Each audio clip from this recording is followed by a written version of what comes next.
Imagine a land where reality actually outstrips fantasy. Imagine a land that is surrounded by war zones and yet by some miracle remains blissfully peaceful. Imagine a land that is officially Muslim but tolerates alcohol and prostitution flourishes. Imagine a city that has emerged almost overnight out of the desert like some mirage built by the sweat of indentured workers. Imagine a place like no other.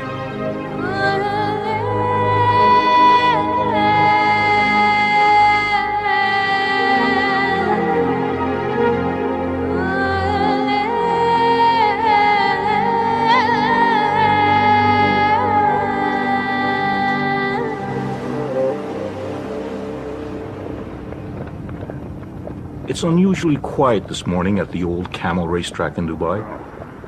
All the real excitement is happening just down the road. For today is the final meet of this year's racing season. Horse racing, that is. It is also the social event of the year, where the rich and mighty get to mingle with the lower strata of Dubai society. They've all come here to witness the richest horse race in the world. This year's Dubai World Cup, just over $21 million is up for grabs. However, there will be no wagering by the public at this event, for Dubai is a Muslim state, and gambling is forbidden. Nope, all that money will go to the owners of the winning thoroughbreds. And among those owners is the host of this event, Dubai's leader, His Highness Sheikh Mohammed bin Rashid Al Maktoum.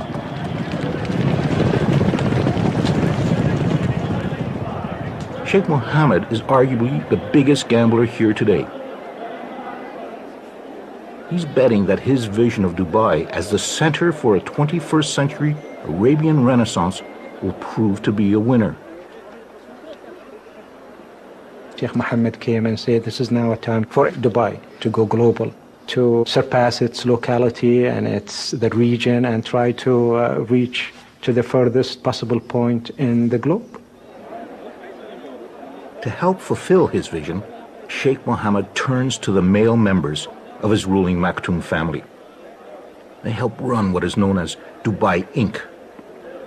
For Dubai functions like a family business, but a family business whose CEO is not afraid to take risks. A stunning example of Sheikh Mohammed's risk-taking juts out of the Arabian Gulf. There was an idea to put a hotel on land. And His Highness said, no, we want something dramatic, something inspiring coming right out of the sea. So we would build our own island and we would build a hotel on the Burj Al Arab island. Burj Al Arab, Arabic for the Arabian Tower, is linked to the mainland by a closely guarded causeway, one way to keep gawking tourists from this many-splendored edifice described by the media as the only 7-star hotel in the world. The market called it 7-star. There may not be a 7-star hotel, but I would certainly claim that it is the most luxurious hotel in the world. Burj Al Arab, with its gold leaf, marble, satin, and crystal, oozes over-the-top opulence. Almost the height of the Empire State Building, it is also an engineering wonder, with a Teflon-coated veneer shaped like a sail. At this hotel, there are no rooms to rent, only double-floor suites, a mere 202 of them, with rates starting in the low thousands.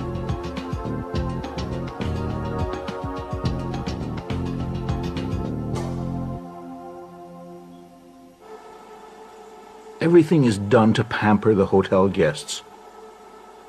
From the personal butlers, who are on call 24 hours a day, to a fleet of hotel courtesy cars.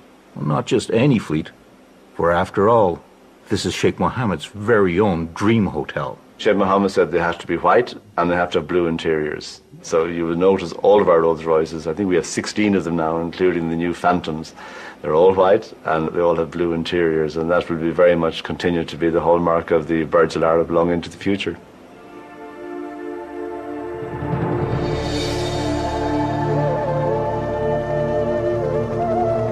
Arriving or departing guests who would rather avoid being stuck in the world-class traffic jams of Dubai can opt for an alternate means of transportation. The hotel's helipad is used sparingly.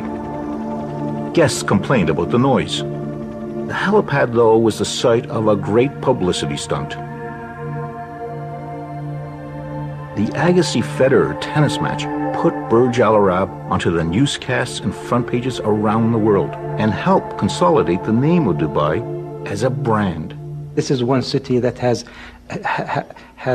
done its share of marketing and promoting itself. So, the attraction comes with the good marketing and the good selling of Dubai. Dubai's biggest promoter and ruler, Sheikh Mohammed bin Rashid Al Maktoum, is the latest in a line of the Maktoum family who've reigned over this place. The Maktoums first arrived at this tiny port town more than a century and a half ago, and through most of that reign, there wasn't much about Dubai worth promoting. Well, going back into history to the 1950s, the place was radically different from what it is right now.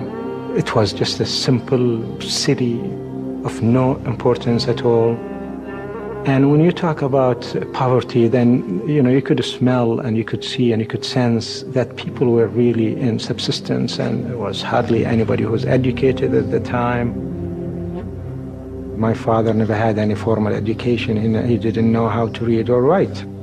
This was a town of no distinction, a desultory home to traders and pearl divers, with the occasional pirate or smuggler taking refuge along the shores of its creek.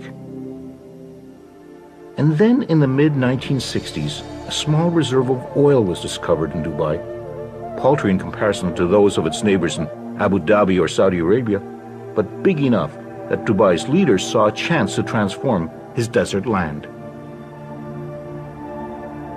Sheikh Rashid was the founding father of modern Dubai. He was a businessman. He focused on economics, and this is where Dubai is different. It has a focus. Economic is the focus of Dubai. Sheikh Rashid started modernizing the city. New roads and buildings sprung up, and a brand new harbor down the coast was created. When it opened, it was the biggest man-made port in the world and gave Dubai its first entry into the record books. In the early 1970s, Dubai joined with 6 surrounding emirates and formed a state called the United Arab Emirates. Of the group, Abu Dhabi might have had the most oil, but Dubai had the drive and ambition. By the 70s, Dubai saw a flood of foreigners turn a sleepy town into an instant city. These early expatriates, or expats as they are known, came mostly from South Asia and surrounding countries like Iran and Iraq. They and all the other expats are here because in this tax-free port city, they see that they can make some real money. So this is a transient place like any ports in the world is. Port cities usually are cities that bring in people on a temporary basis, and after they make it, they go back to their own country. So we expect many of these Asian, European, American, Arabs, whatever nationalities they come from, they come in here. Some decide to stay longer and some, cut their visits, but on the whole, they are not meant to be here indefinitely.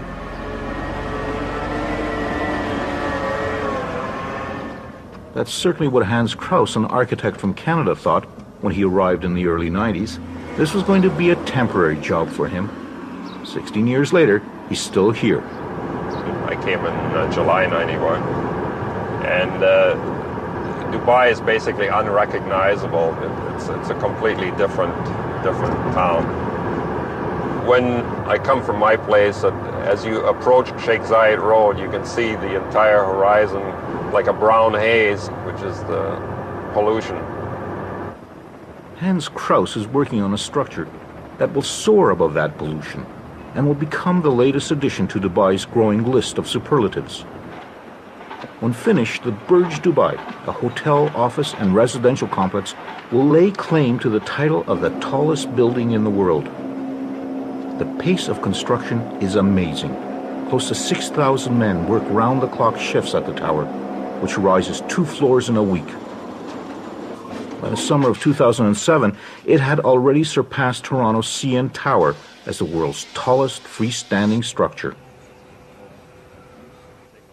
Hans Krause's job as executive architect is to make sure that all the interior finishes are completed as specified. I guess we just got to make damn sure that the fire rating gets maintained here. While the bulk of the building is constructed of reinforced concrete, the top part will be steel, allowing for the possibility of adding additional stories if needed or wanted. The building, I can tell you that it will be more than 700 meters and it will be more than 160 stories, and it was designed by Skidmore, Owings & Merrill with the possibility of changing the height. This $20 billion project is a development by a publicly traded Dubai company called Emaar, with one very large minority shareholder, the government of Dubai. And that government is, of course, Sheikh Mohammed and the Maktoum family.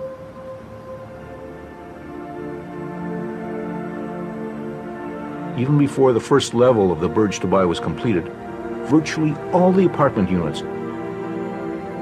were sold out in 2 evenings. Investors wanted to buy streets which Emaar did not permit. Investors were limited to maximum 2 floors, and I believe like a 2-bedroom apartment, I'm not sure what the going rate is. I'm sure it's got to be $1.5 million somewhere in there. Emaar, not satisfied with just having the tallest building in the world, has gone after another record, the world's biggest mall. Dubai Mall, a 12 million square foot monster, will dwarf the 30-odd malls already in business in Dubai, including the city's current favorite, the iconic Mall of the Emirates.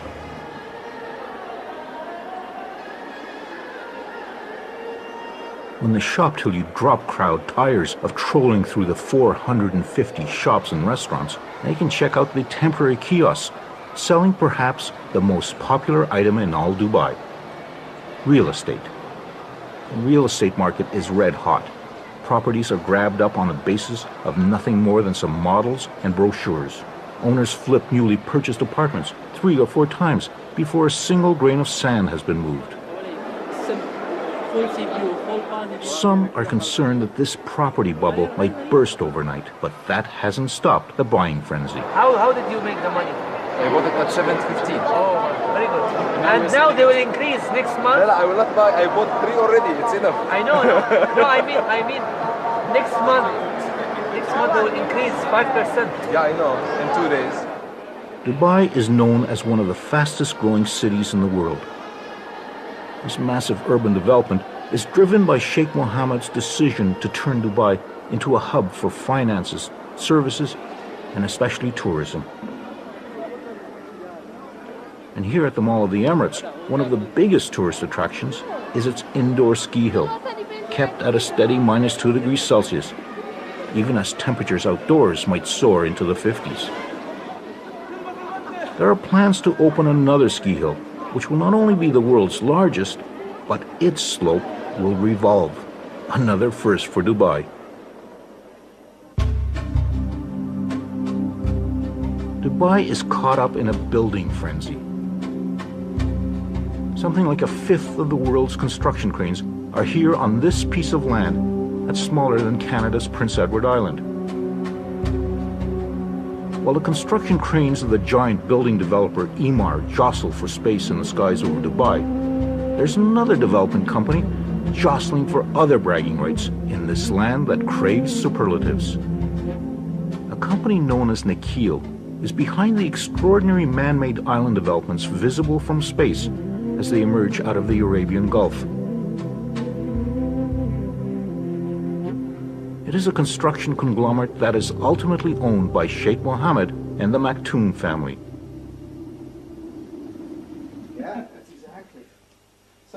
Among the senior management at Nakheel is a Canadian. Robert Lee was recruited from Vancouver, where he worked on some of that city's largest property developments. The biggest difference that anybody goes through when they first come here is a sense of timing. The typical real estate development in North America and other places would take between 5 to 10 years. Here, it's 3 years. So everything you do is a lot compressed, and you got to do it fast. As quickly as building plans are announced, they are gobbled up by voracious buyers, eager to indulge in Dubai's real estate banquet. and by far the most coveted properties are those that have some view of the sea. If you look at Dubai from one end to the other end, it's about 65 kilometers of shoreline. That's it. So the mandate was to create additional beachfront land because water is considered life. So we have this. In the beginning, we actually created an island like this. I was saying, hey, this looks great. But what we've been mandated is, no, create the land that has a maximum linear frontage of water. So do it this way. So what doing this way, you actually create waterfront real estate that's much greater than anything you can imagine. Sheikh Mohammed was behind the plan to move desert rock and sand to the sea. Another plan was to move the sea to the desert. Although it's middle of the land, the developer Nakhil has pumped seawater into this area, and every house actually has a waterfront view. One of those houses with a waterfront view belongs to Robert Lee. When this house was first marketed, this was just nothing but desert, and it was marketed about $700,000. We're sitting on a quarter acre. House is about 5,000 square feet, so it's considered estate lot. Now it's about $2.5 million in 3 years. 27. So what's so cold about it? I think there is a overriding feeling from people who are coming here and saying, this is just a temporary place. I am here just to make money, 2, 3, 4, 5 years, and I'm going to be out of here. When my bank account reaches a certain level, that's it, I'm back. For many expats, Dubai is like some kind of economic oasis, a place to stop briefly, replenish the bank account, and then move on. Sometimes I feel somewhat lonely and then think about our families in Vancouver. So my heart is always in Vancouver. I really want to go back. Yeah. That's why we go back every summer. I really want to go back for good. Yeah. My time is numbered.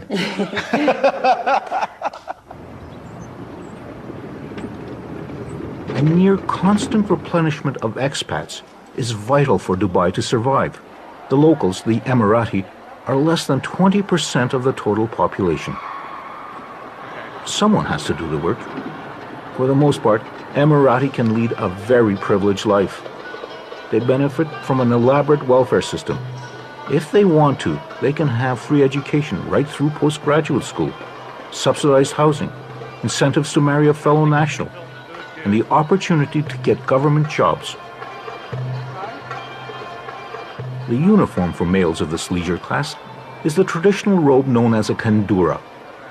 Expats call it a dishdash. Today, some 30 Emirati have set aside their kanduras and put on the uniform of a cadet pilot at Emirates Airline. Most of Emirates pilots are non-Emirati, so this is a very special graduation, attended by the Vice Chairman, Maurice Flanagan, and the Chairman, Sheikh Ahmed. He's also the uncle to Sheikh Mohammed. They were both there at the very beginning of what has become today the fastest growing airline in the world. It was in 1985 when Sheikh Mohammed decided Dubai needed an airline. He gave $10 million to start the airline and said, don't come back for any more. And don't expect any of that protection against competition because that's not what we do in Dubai. The open skies policy will stay. He was so wise. But his best gift to the airline was to appoint Sheikh Ahmed, who was only 25 at the time, as chairman.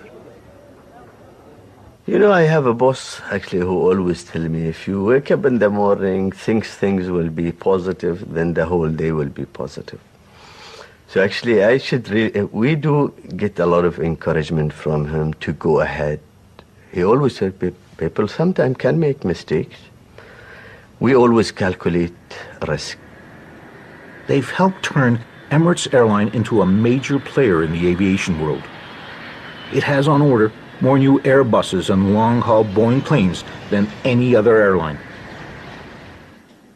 It's a Maktoum family business, which makes it rather special. It's got to be good, look good, and make money. Dubai has become virtually overnight a mecca for tourists, even though it is situated at the edge of a variety of war zones. Attracted by the beaches and various Disney-esque entertainments, Dubai's biggest draw remains shopping. Even the airport terminal is turned into a shopping emporium where kitschy Middle East knickknacks compete with kilo bars of gold for the tourist dollar.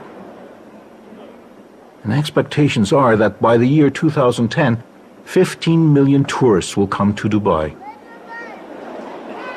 Strategically located, it's also becoming a major link to the booming Asian and South Asian markets. We're trying to make Dubai a hub for the region. We are courageous to do things here in Dubai on such a big scale. When we announce it, it makes the news in the rest of the world. The latest news is that out in the desert, Dubai is building not only the world's largest airport, but also potentially the world's busiest. Eventually, it will accommodate something like 145 million passengers a year. People say, you don't talk about airports more than 100 million a year. We talk about this stuff in Dubai. we know that it's made to work in Dubai. As the sand is moved to create another gargantuan project, destined for the record books, there is one record that Dubai can be less than proud of. Wherever another of Dubai's monumental projects pops up, they are there. They are the muscle that pours the concrete, moves the sand, ties the steel rods. They are the manual laborers who are behind the construction boom of Dubai. They come from India, Pakistan, Sri Lanka, Bangladesh, and China. There's almost 1 million of them, and they're here for one reason only. They're trying to earn more money. You can't get this much money in their home country. After their shift change, they are shuttled in buses back to their work camps, like this one at Sonapur, a word that means city of gold in Hindi. But this city of gold is somewhat tarnished. 150,000 men are jammed together to eat, wash, and sleep in overcrowded dorms. He wakes up at 4:30 in the morning, cooks his breakfast, and by 5:30 takes a shower and all gets ready. By 5:30 they start for their work site, and the whole day he works out there. By 6 o'clock and return starts back for home, and the time they reach home, maybe sometimes 8 o'clock. After getting back, they wash their clothes and again cooks for the dinner, and then they go to sleep. Recently, workers have begun to protest the wages, the safety standards, and the poor treatment they get from the companies they signed up with. In 2006, Human Rights Watch described the construction workers as deportable forced labor and condemned the Emirates for cheating workers. Demonstrations and strikes have shaken authorities, and they're beginning to crack down on those companies who don't follow the rules. There's even some talk that unions might be permitted, but only if Sheikh Mohammed approves. For now, it's business as usual for the workers toiling beside the Burj Al Arab. Sheikh Mohammed must have agreed to another beach development. The announcement to the surprised locals came in the form of a wall cutting them off from the existing public beach. We have this beautiful public beach. They decided to build a hotel. You know, here it's all about hotels. So they just blocked this beautiful beach and they put a wall. On weekends, Melanie Janelle comes down to skate along that beachfront. She has a passion for skating. In Montreal, she was a figure skater, almost making it to Canada's national team. And just as it is in Canada, skating outdoors here turns out to be definitely a seasonal pastime. During summer, it's so hot that if you want to do sport, you have to do it in the morning, 6 o'clock in the morning, because at 7 o'clock, it's already like 40 degrees, so you just forget about it. I've been here for 1 year and a half. The first year was quite difficult to find a place where to live. I rented a villa not really far from the beach, and I have 4 roommates. We are 3 Canadian, 1 French guy, and 1 British girl, but all engineers. It just happened that, We just get along, so we decided to live together. Melanie works as an engineer, debugging computer glitches connected to piloting helicopters. It often requires some hands-on testing. When I want to test my system or the new fix I did, I need to fly it. So that's the reason with a bit of practice, and I learn a bit by myself. I never flew in a real helicopter, never. Maybe one day.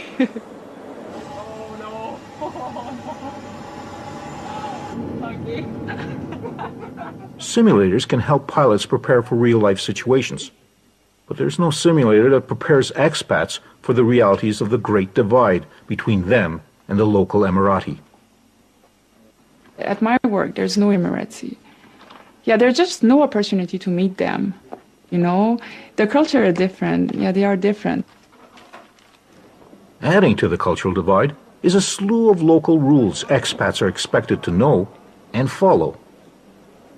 So they have a lot of regulations for us, which is normal, you know, all these strangers coming to your country. So we need a permit for the alcohol. Everything we need a letter from our company. And they mention about our salary. For the alcohol permit, depend of your salary, you can buy a little bit more per month. So you get a high salary, okay, you can get drunk a lot. But this is also a land which has Sharia law. And it's not just Muslim women's rights that are affected. It's not easy to be a woman here, and especially single. So what I do sometimes, like everything about car, about the bank, or if I have any trouble, I call my colleagues and they help me. So they just pretend that they are my husband. So I do that often, yeah. Yeah, like here, the culture, the Arabic culture and the Indian culture, they see women differently. And I want to know more about their culture, and especially the women, because it's more difficult to talk to them. You don't see them often. You see them at the shopping center. Otherwise, on the street, they're just in the car, and they just don't see inside. We have to understand, like, we are in a Muslim country, so, but it's okay. At the home of Alia Al-Shamsi, it's not uncommon to find her in the traditional Dubai black gown known as an abaya. We wear whatever most women wear, but with just the black on top. We wear it for cultural and heritage reasons. This is part of our identity. A few people think, oh, they're oppressed and this is not a good thing, and you know, why do I see it like, why not? You know, I'm living here. It's part of the culture. And it's a nice thing to show that this is what Emiratis wear. We want to hold on to our culture, but we can't really live that kind of life our grandfathers had because obviously everything has changed. Alia has chosen to pursue a career in what was traditionally a profession only open to males.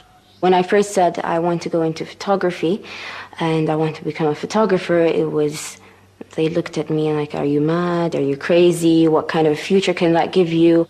Working as one of the first professional female photographers in Dubai does have some advantages. I know the people, and being a national makes it a lot easier on me. So I can go into places, I can talk to people, and I can gain their trust. Especially being a woman, I've actually noticed that I gain their trust because I walk into a house, I walk into a home, and I'm not a threat. I'm not seen as a threat. I'm a tiny little girl with a camera, and so they tend to relax. Smile, Betty. The newest generation of Emirati is not satisfied with following stereotypes. Ahmed Ben Shabib, along with his twin brother, have started Dubai's newest lifestyle magazine called Brown Book. We feel that Brown Book will become a lifestyle medium for communication from the Middle East by a younger generation from within this market to the international population. First of all, it's for people like me. I'm the next generation in the market. I speak English. We speak the international language of business, which is English, and we actually grasp it much easier than Arabic. And we wanted to go global. We wanted to go international. Their other new enterprise is certainly a lot less global in scope. Brown Bag is an online store that delivers within the hour, any hour, within Dubai. So basically it's groceries, magazines, movie rentals. And ever since our launch last year in July, we've rounded up about 7,500 customers in Dubai, and we get about 70,000 hits a week. These are brand new endeavors, breaking with what was the family's traditional business, real estate development. The previous generation came and they joined the family without any questions, without any hesitations. I think we face, as a second generation, a frustration of breaking the norm, whether it be socially breaking the norm or in the business life. And we want to become basically participants to the international community. However, there's one tradition that the new generation is loath to give up. That long white cloak that's been worn by Emirati men for centuries. If you look at us as a new generation, I'm wearing the kandora. Why do I wear this? I think it's just identifying our roots and trying to communicate our roots, whether it be in our business, whether it be in our social conduct, or whether it be in our lifestyle, whatever it may be. Currently, the fashion is for young, withered Emirati men to doff their headscarves at work. They also seem to have given up on their razors. I think, the stubble, I think Brad Pitt inspired us. No, I think it's just how we express ourselves. And I think it's attractive to the girls as well, so. Seeing superficial cosmetic changes might be one thing, but a more surprising change is going on at the battle for the beach.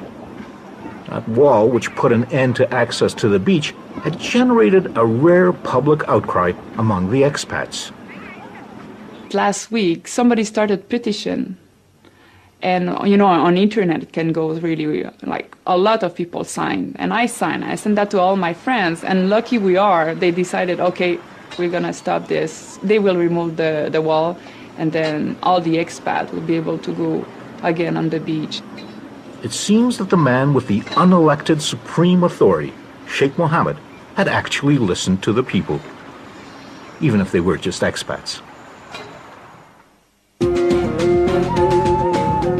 Dubai has become a magnet for the young and ambitious from around the world, drawn by the lure of opportunity and money. It's basically all expats here. So I live here, and this is just one room. Basically what I've got here, I've got my bed. There are two side tables. It's a furnished room. And I've got a chest full of my clothes and a fridge. And there's a bathroom on the side. This costs me 5,500 dirhams a month. And I think that's equivalent to about $1,800 Canadian.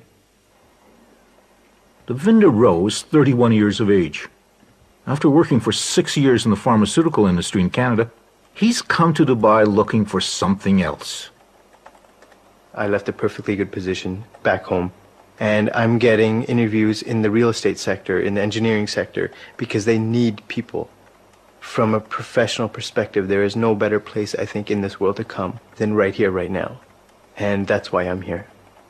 People come here when they're single, they can take a chance. They can take a chance on their career, on their professional life, and their personal life. People come here for 2 years, 3 years, and then they want to go home.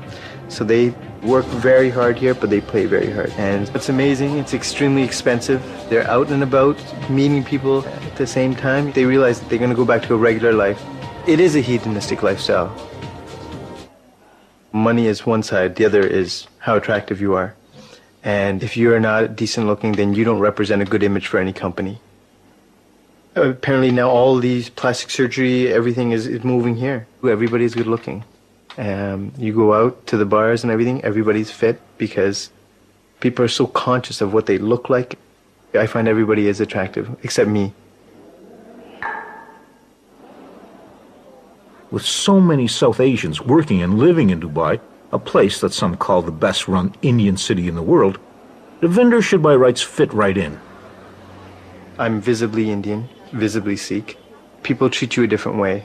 You go into the shopping malls, you go into the stores, and you're always the second to be attended to. If there's a local in the area, then they're always the first to be, helped.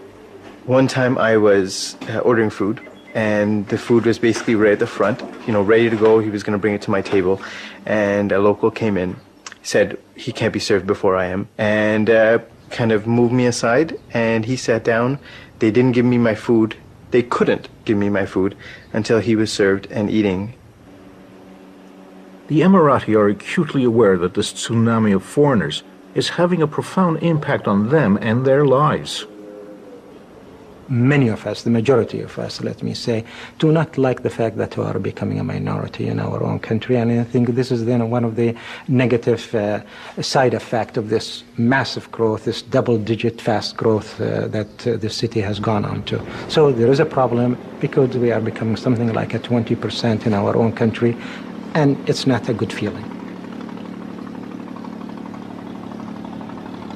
Many nationals, they would feel that they are strangers on their own land, especially if they go to the old quarter market. If you go sea of different nationalities, an Arab wearing a traditional cloth will be just a drop in that sea.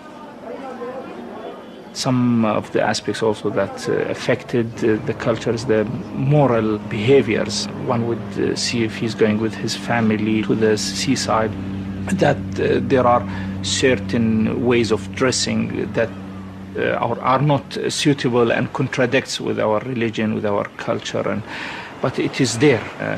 We feel sad that no one says anything about it. It's all the more difficult to speak out since Sheikh Mohammed has decreed that one of Dubai's current priorities is tourism. If you want to be a tourist hub and you want to be a tourist center, you have to provide, the niceties of life. And I think that's just part of it. Anywhere you go, Dubai or London or any big cities, there are, nightlives, and there are good lives, and there are, it's the soft side of life. And you have to, to attend to that too. With the exception of drugs, internet porn, and drinking and driving, Dubai seems remarkably tolerant of most vices found in the West, including prostitution. But not everyone is happy about it. Of course, it's an offense to see a prostitute either walking in the street or being in the hotel, or dressing or calling her clients publicly, and it's outrageous to find such a thing in Arab and Muslim country. One nightclub had become particularly notorious.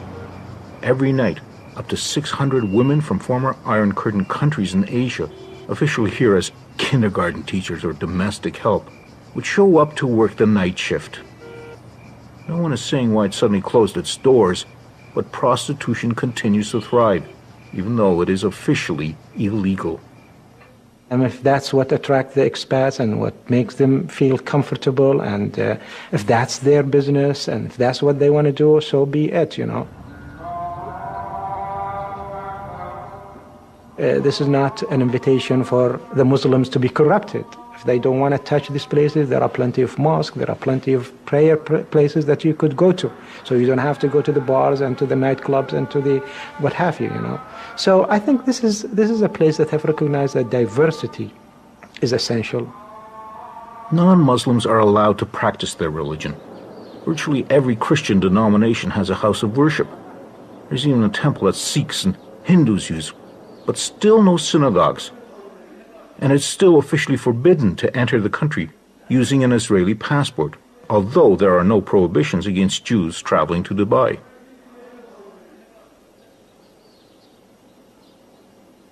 This is also an experiment in social tolerance. People that don't get along with each other outside, they come in here and they get along with each other extremely well. A rich brew of war, instability, and terrorism bubbles in the region that surrounds Dubai. This is a region that is very volatile. This is a region that is full of crisis. Why Dubai has stayed out of it, that's, a miracle of a sort, and I hope it stays that way. I hope nobody comes and tampers with the security and the safety and the stability of this place. The American carrier battle groups that patrol the Arabian Gulf around Iran and Iraq have made Dubai a regular port of call for servicing ships and shopping sailors. Its importance has even been publicly recognized by a prominent supporter in Washington. They are a key partner for our military in a critical region. And outside of our own country, Dubai services more of our military ships than any country in the world. The American president and the American Navy might think of Dubai as a trustworthy ally, but the American Congress had a different idea, with shocking results for Dubai. World. Deal.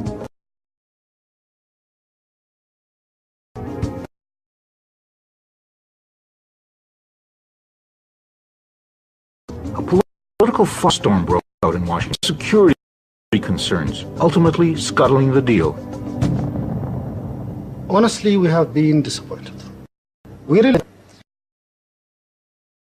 within misconception. There,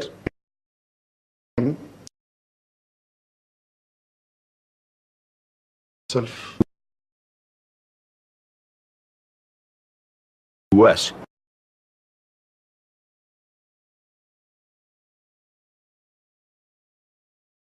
Which just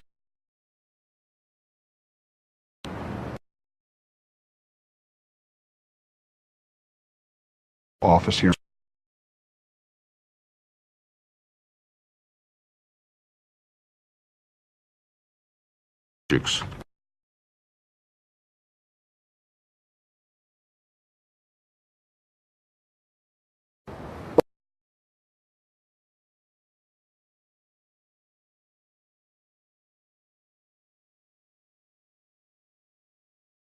Of a For us,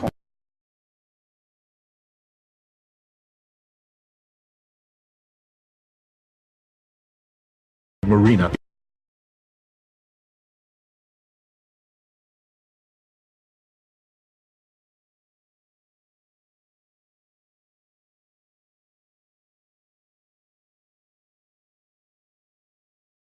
Begin with.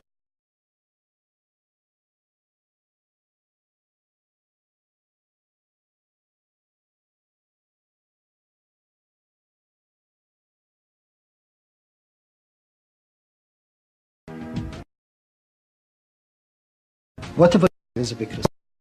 Was the ruler speeches to us, to a smaller group, he said, one upon a time, I, as a leader, keep Dubai the way it is, a traditional state, or take a totally different direction and take the risk. And at that time, we started to think beyond the box. Thinking beyond the box has also meant moving beyond the borders of Dubai. The Jumeirah Group, another of Dubai Inc.'s corporations, is out there buying high-end hotel operations, including New York City's Essex House Hotel. Bourse Dubai, a Dubai Stock Exchange holding company controlled by Sheikh Mohammed, is in the process of buying almost 20% of NASDAQ, one of the U.S. key stock exchanges, and almost 30% of the London Stock Exchange. Dubai Inc. is also investing in another desert city, Las Vegas.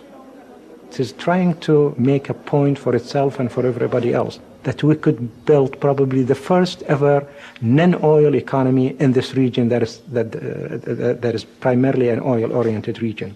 And we could make a non-oil economy that is infinitely better than an oil-based economy. Dubai's impact on its immediate neighbors is already having an effect. As Burj Dubai continues to soar ever upwards, Saudi Arabia, Bahrain, Kuwait, and Qatar have each announced plans to erect even taller buildings. The latest report is that they will be joined by another company from, of all places, Dubai. Nikhil, another member of Dubai Inc., has plans to surpass the Burj Dubai. The race is on. Evening by the time the last and the richest of the races at the Dubai World Cup are run. Some of the thoroughbreds' owners are vying for prize money bigger than any in the racing world.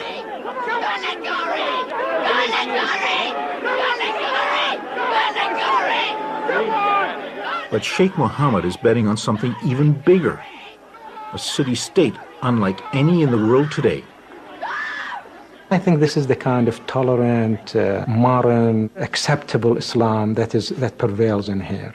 And this is Islam that goes along well with modernity, goes along well with globalization, that is not extremist or fundamentalist in any way, and I hope this is the kind of Islam that is spreads around.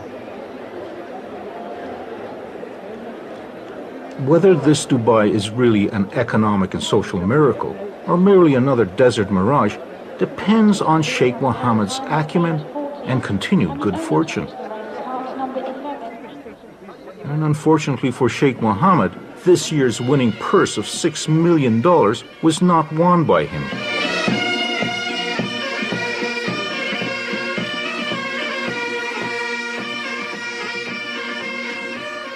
However, the money will stay in Dubai, for tonight's big winner just happens to be Sheikh Mohammed's brother. One way or another, Dubai Inc. looks like it's still on a winning streak.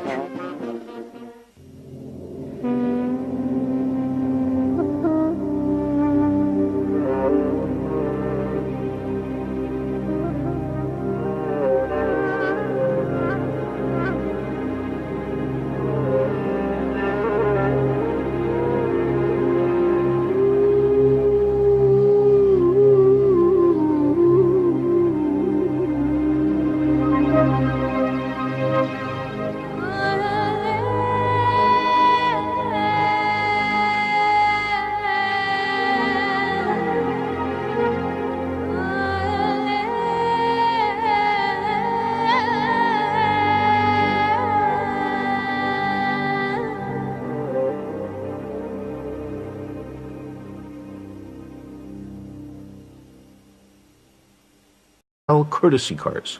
Well, not just any fleet, for after all, this is Sheikh Mohammed's very own dream hotel. Sheikh Mohammed said they have to be white and they have to have blue interiors. So you will notice all of our Rolls Royces, I think we have 16 of them now, including the new Phantoms.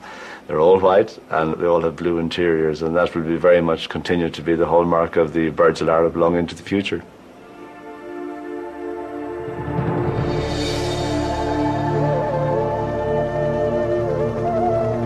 Arriving or departing guests who would rather avoid being stuck in the world-class traffic jams of Dubai can opt for an alternate means of transportation. The hotel's helipad is used sparingly. Guests complained about the noise. The helipad, though, was the site of a great publicity stunt. The Agassi-Federer tennis match put Burj Al Arab onto the newscasts and front pages around the world and helped consolidate the name of Dubai as a brand. This is one city that has done its share of marketing and promoting itself. So, the attraction comes with the good marketing and the good selling of Dubai. Dubai's biggest promoter and ruler, Sheikh Mohammed bin Rashid Al Maktoum, is the latest in a line of the Maktoum family who've reigned over this place. By World Cup, just over $21 million is up for grabs. However, there will be no wagering by the public at this event, for Dubai is a Muslim state and gambling is forbidden. Nope, all that money will go to the owners of the winning thoroughbreds. And among those owners is the host of this event, Dubai's leader, His Highness Sheikh Mohammed bin Rashid Al Maktoum.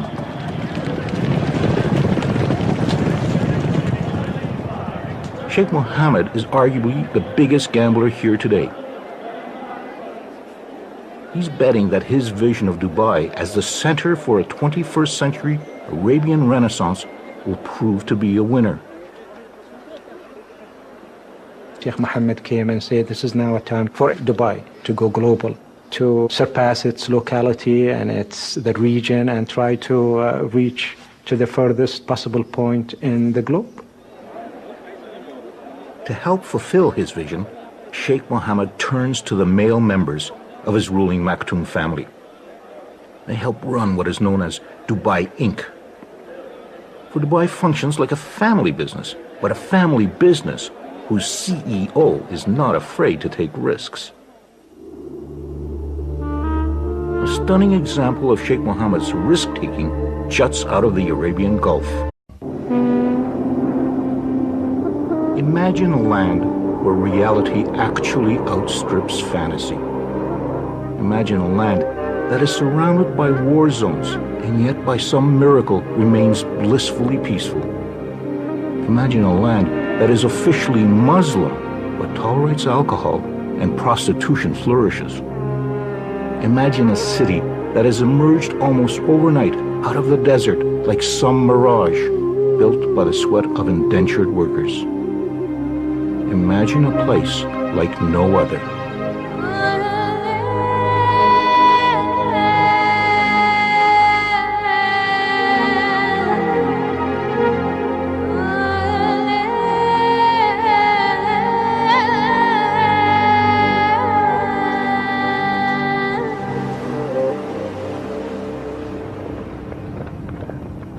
It's unusually quiet this morning at the old camel racetrack in Dubai.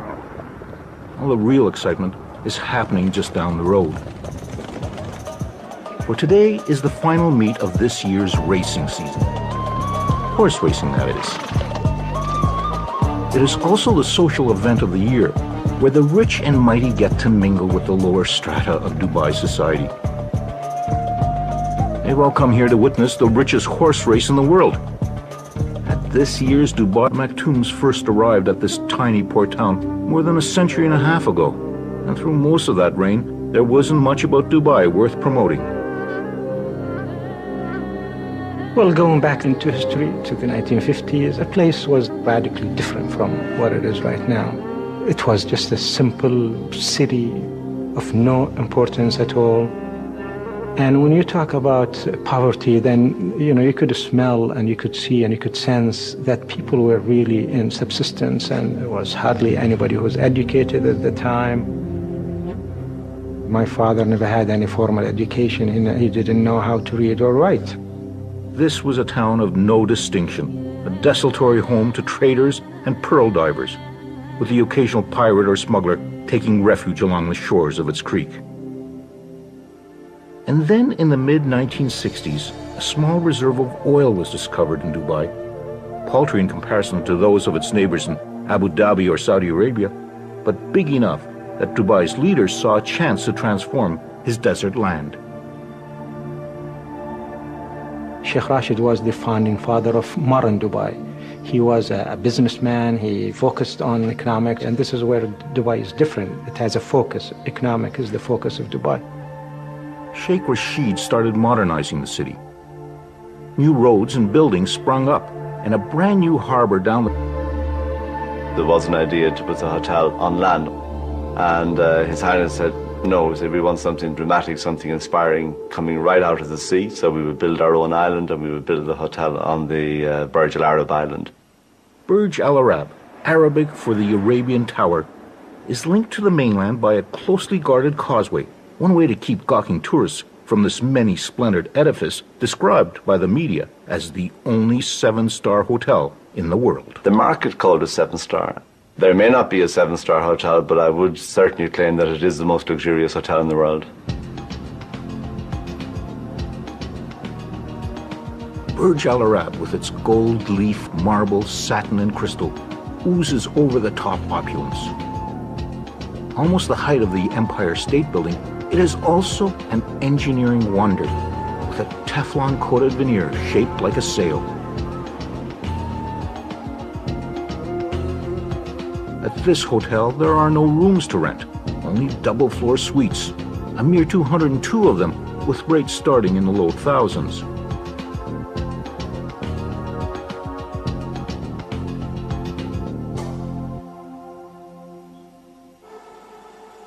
Everything is done to pamper the hotel guests. From the personal butlers, who are on call 24 hours a day, to a fleet of hotel